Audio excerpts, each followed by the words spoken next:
Le 5 mai 2022, le ciel du football gabonais s'est obscurci. Théodore Zouéguéma, celui que les foules scandaient sous les noms de magicien du Shabbat, tirait sa révérence à seulement 48 ans. Mais si l'homme est parti, sa légende, elle, reste gravée dans le cœur des supporters gabonais. Né à Libreville en 1973, il allait devenir l'incarnation même du talent pur, porté par un pied gauche que l'on disait magique.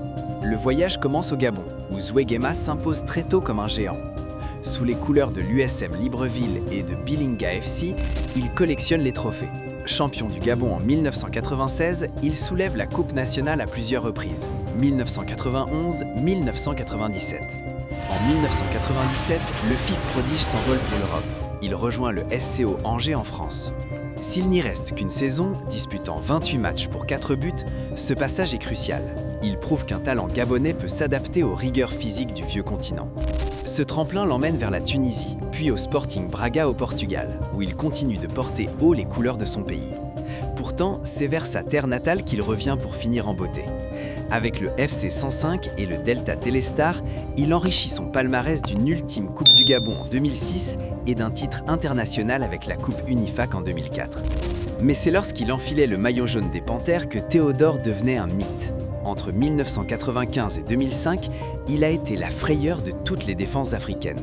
Sa vivacité et sa technique exceptionnelle ont fait de lui le meilleur buteur de l'histoire de l'équipe nationale avec 31 réalisations. Chaque but était une signature, chaque accélération une promesse.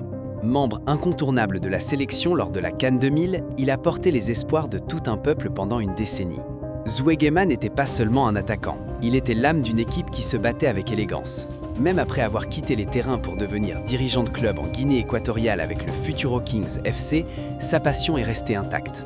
En 2019, lors d'un match de gala pour les anciennes gloires, le public a pu voir une dernière fois ce pied gauche transformer un penalty avec une aisance déconcertante.